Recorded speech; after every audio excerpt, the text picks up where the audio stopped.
Nesse vídeo eu quero então dar alguns esclarecimentos, porque algumas pessoas fizeram alguns comentários, eu achei interessante. E debate é sempre bom, debate construtivo, debate com respeito. Eu gosto muito quando as pessoas expõem suas opiniões, porque assim a gente aprende junto. Né? Nós não somos donos da verdade, principalmente quando se trata de Apocalipse, que é um livro complexo, cheio de muita simbologia, e é por isso que existem essas diferentes opiniões. Se fosse um livro simples, não teria tantas opiniões diferentes. Então, para complementar mais algumas questões aí, dentro de alguns questionamentos que foram levantados, eu resolvi fazer esse vídeo para colocarmos aí mais algumas questões para debate. E aí você vai nos comentários e deixa ali suas opiniões, que não tem problema nenhum você ser contra o que eu estou falando. Né? Só é importante você colocar argumentos. Não adianta dizer, eu não concordo. Ora, né? Não concorda por quê? Dê suas razões. Então, a gente só cresce, só aprende quando houve argumentos. Então, se você tem argumentos, coloca lá, porque aí a gente pode debater os argumentos, certo? A primeira questão que eu quero levantar é como entender o livro do Apocalipse. E só nessa parte já existe divergência também. Né? Alguns interpretam que deve ser mais literalmente, outros interpretam que deve ser tudo simbólico, outros interpretam que é uma mesclagem das coisas, enfim. Eu acho que existem coisas que são literais e existem coisas que são simbólicas. E é o contexto que vai indicar o que é uma coisa e o que é outra. Tá? É pelo contexto que você descobre se o que está sendo falado é literal ou é simbólico. E para entender o livro de Apocalipse, né, que ainda assim não será tão fácil entender e nós não entenderemos completamente, mas para chegar mais perto ou para você ter uma abertura maior sobre o que é o livro do Apocalipse, você precisa ter o seguinte em mente. João está tendo visões. Ele foi arrebatado em espírito. Ele está tendo revelações de coisas futuras, de coisas que ainda irão acontecer, seja no tempo dele ou seja no nosso tempo, porque isso também depende da interpretação de algumas correntes teológicas. Mas enfim, ele está vendo coisas que são futuras. E ele está vendo situações ali que está sendo mostrada para ele, e ele precisa transcrever aquilo que ele está vendo no reino espiritual para uma linguagem humana, para que nós possamos entender, para que nós possamos ter pelo menos uma noção daquilo que ele está vendo. Porque as visões que ele está tendo não são dessa terra. Elas não são com componentes dessa terra. Está sendo mostrado para ele situações e eventos que vão acontecer e João precisa transferir aquilo que ele está vendo para nós, em texto, em linguagem escrita. É um desafio grande. Por isso ele usa muitas figuras. Um exemplo, quando ele fala que ele viu o trono de Deus, mas era como um mar de vidro.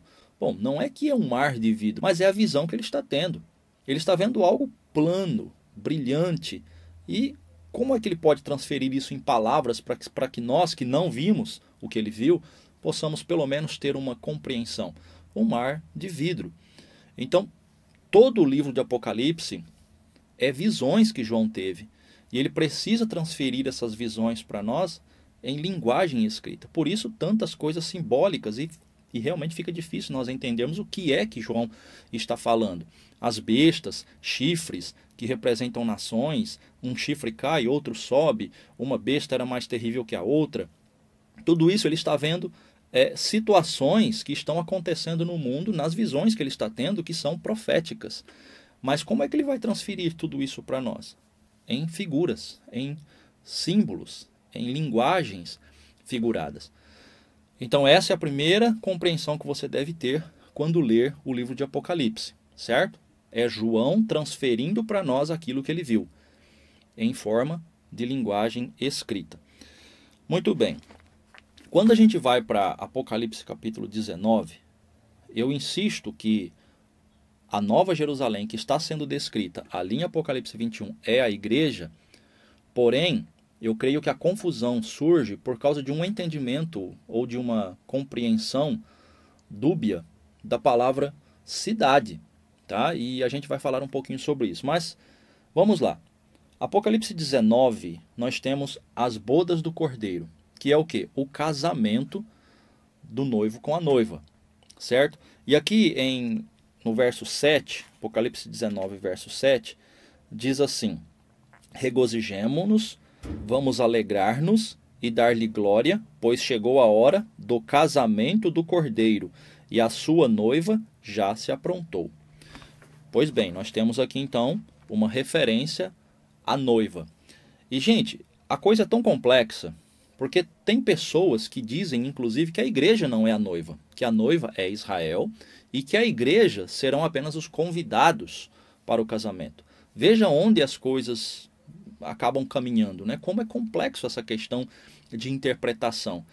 Mas eu quero trazer para você também uma visão sobre a palavra cidade que está no grego. Porque a palavra cidade ela vem da palavra polis, que é o termo exatamente para comunidade, para cidades, no sentido de que pessoas vivendo junto, formação de uma sociedade, formação de uma comunidade, de onde também surge a nossa palavra política, que vem do gerenciamento da polis, ou o gerenciamento das comunidades. Agora, é claro que quando nós falamos de uma comunidade vivendo junto, de uma formação de uma sociedade, subjetivo a isso, ou seja, em consequência a essa sociedade, a essas pessoas vivendo junto, ou seja, essa polis, ela traz consigo a necessidade de quê? De estrutura física. E aí nós acabamos associando a palavra cidade à estrutura física. Mas a palavra cidade, ela tem em primeiro lugar o sentido de pessoas, de comunidade que vivem juntos. Então, a estrutura física de casas, ruas, ou seja, o que é físico é consequência da comunidade vivendo junto. E é nesse sentido que nós temos ali também Apocalipse 21. Porque se você negar que o que João está vendo é a igreja, então o anjo se enganou, porque o anjo disse, eu vou te mostrar a noiva. E ele mostra uma cidade física. O que está no contexto ali é que o que João está vendo é realmente a igreja, é a noiva, é a comunidade de salvos, ok? Eu não entendo que ali seja Israel, alguns entendem que seja Israel, mas isso ainda leva para um outro problema. Eu entendo que é realmente a comunidade dos salvos. O casamento aconteceu onde? Em Apocalipse 19. E ali em Apocalipse 21 é Jesus descendo com a sua noiva, já casado com ela. Né? A noiva está descendo e vai se iniciar então o reino de Cristo. Alguns consideram que ali ainda seja o reino milenar, outros que seja o estado eterno, não é o assunto aqui desse vídeo. Mas só para você ver que a coisa não é tão simples, né? Em cada versículo existe uma variação dos pensamentos.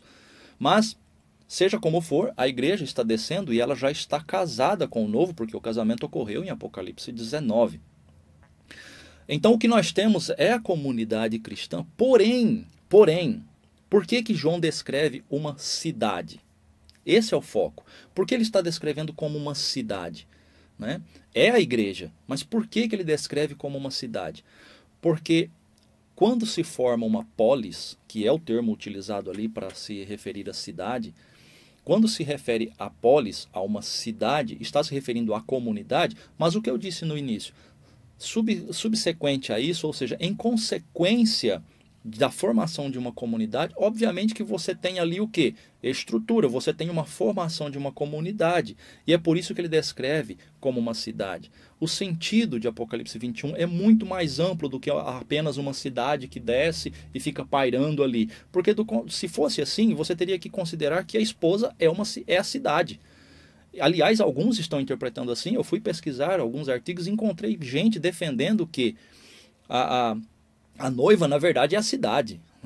Puxa vida, isso é absurdo. E outra coisa interessante é que, quando ele está vendo a cidade, ele está se referindo àquela comunidade que dali para frente, o mundo será governado daquela maneira. Ou seja, até mesmo o estado eterno será aquela comunidade. E, obviamente, que, em consequência de uma comunidade, forma-se também uma cidade estrutural. Mas o foco ali é a igreja. É essa nova comunidade que vai alterar e que vai mudar o rumo da forma de sociedade, né, na eternidade. Não será mais essa sociedade como nós vivemos. O sentido ali é muito mais amplo do que apenas uma uma cidade física. Se a gente fala, ali é só uma cidade literal, né? Você tira do texto a grandeza da comunidade que é formada pela igreja, ou seja, os princípios da polis que a igreja fornece. Se a gente também é categórico em dizer, não, mas ali só representa o povo, como eu disse para vocês, é a igreja, é o povo, mas é representado na forma de uma cidade, por quê? Porque em consequência de uma comunidade forma-se uma polis. Então a gente tem que entender isso daí. Mas ele está falando da noiva, ele está vendo a igreja. Isso não pode ser negado porque é ir contra o contexto, tá? Algumas pessoas enviaram também versículos, né, que falam a respeito da cidade de Deus, da santa cidade, e é tudo dentro desse contexto que eu estou falando. Quando se fala em cidade, está falando dessa comunidade que é um princípio novo de polis, é um princípio novo de comunidade, e esta é a comunidade de Deus. E se é uma comunidade de Deus, obviamente que haverá moradas. Jesus falou, eu vou preparar-vos moradas, mas o foco não é a estrutura física, o foco é a igreja, é a comunidade que forma posteriormente, por consequência, uma estrutura física, tá? Por exemplo, mandaram Filipenses 3:20, né, que diz, nós aguardamos a cidade, né, a nossa cidade que está nos céus, de onde também aguardamos o Senhor, né? Filipenses 3:20, você pode olhar lá. Hebreus 12 fala também da santa cidade, Hebreus capítulo 11. E está tudo dentro desse contexto que eu acabei de falar aqui para você, certo? Tem uma questão interessante que eu quero passar aqui para você. Quando o anjo diz, eu vou mostrar para você a esposa, e João começa a descrever como uma cidade, isso é perfeitamente comum dentro do livro de Apocalipse. Palavras simbólicas para expressar algo maior ou para tentar nos trazer aquilo que ele está vendo, como eu já expliquei. Vai para Apocalipse capítulo 5, vamos para Apocalipse capítulo 5, e eu quero ler um versículo aqui com você. Só para você ver como é isso, tá? Apocalipse capítulo 5, e o vídeo já está ficando grande, eu queria que ficasse pequeno, mas não tem jeito, né? Apocalipse capítulo 5, o verso 4. Olha o que diz aqui. Verso 4. Quando está falando ali do selo, do livrinho, né? Que João está recebendo aquele livrinho e não tinha ninguém para abrir o livro, os selos.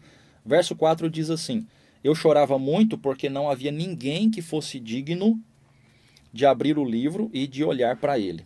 Então um dos anciãos me disse, não chore, eis que o leão da tribo de Judá, a raiz de Davi, venceu para abrir o livro e os seus 7 selos. Obviamente que não é um leão, não era um leão que ia aparecer ali, né? Estou até com a camiseta de um leão aqui, não era um leão, se refere a Jesus. É a mesma coisa que está acontecendo em Apocalipse 21. Ele está vendo a igreja e descrevendo essa igreja, descrevendo essa multidão, essa nova comunidade, na sua nova forma de sociedade. E aí ele descreve como uma cidade, porque, consequentemente, não é, se forma, posteriormente, uma estrutura também física. Por isso a descrição de uma cidade. Mas o foco não é a estrutura física. Nós não podemos limitar aquele texto ali simplesmente a uma cidade física que vai ficar pairando no ar, né? E aí já é outra história, tá? Isso aí já é outra questão. Algumas pessoas também levantaram um questionamento que em Apocalipse 21, do 1 ao 8, ele está falando de uma coisa e do 9 para frente ele está falando de outra. Mas não é isso não. O contexto é um só. A diferença é que do 1 ao 8, João está descrevendo de uma forma resumida o que ele vai falar de forma mais detalhada do 9 em diante. O mesmo acontece em Gênesis capítulo 1 e o capítulo 2. Nós temos uma descrição da criação no capítulo 1 e uma descrição diferente, com mais informações, no capítulo 2. Ok? Então é isso que acontece ali também em Apocalipse 21, do 1 ao 8 e do 9 em diante. A questão é que no verso 2 também diz que a santa cidade ela desce do céu, da mesma forma como no verso 9. Então estão conectados, a relação ali. E o verso 9 é muito claro. O anjo diz para João, vem que eu vou te mostrar a noiva, a esposa do cordeiro. E se João vê apenas uma cidade, poderíamos perguntar, onde está a noiva? Né? Ele não mostrou a noiva, disse que ia mostrar a noiva e acabou não mostrando a noiva. Então, ali é muito claro, ele está vendo a igreja. E o que vem em sequência é essa nova comunidade, essa nova forma de se viver no estado eterno ou no milênio, conforme a linha escatológica que você segue aí. Seja como for, é um assunto complexo, difícil, não é? E eu entendo que existem diversas opiniões, eu não estou aqui para bater o martelo e falar, olha, eu estou certo, eu apenas fico preso ao texto. E o texto está me deixando grandes evidências de que o que ele está vendo é a noiva, porque foi o que o anjo disse que ia mostrar para ele. Eu repito isso porque muitas pessoas ignoram o contexto. Está lendo, mas não consegue assimilar o que está lendo. Ou seja, está mostrando o texto está dizendo, eu vou te mostrar a noiva. Não, mas não é a noiva. Fica complicado. Então, o sentido da cidade ali é muito mais amplo do que apenas pedras, fundamentos, portas e muros. O sentido é outro. Até porque, gente, a própria estrutura, a própria forma da cidade, como eu expliquei no outro vídeo, ela é um cubo de mais ou menos aí de 2.200 quilômetros de largura, altura e comprimento. Então, um quadrado. Seria uma cidade como um prédio, não é? Imagina. Né? Você calcula aí uma distância de 2.200 quilômetros, seria a largura, altura e comprimento de um cubo.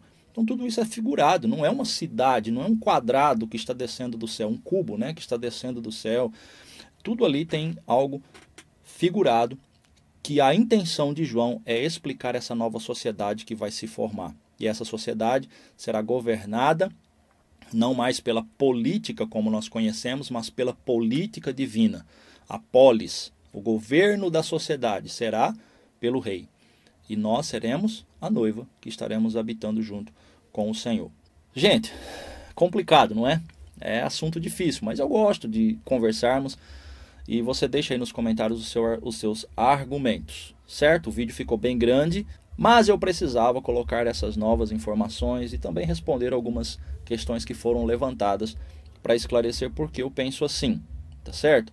Então, se você assistiu o vídeo até o fim, eu peço que você comente e comente com seus argumentos, certo?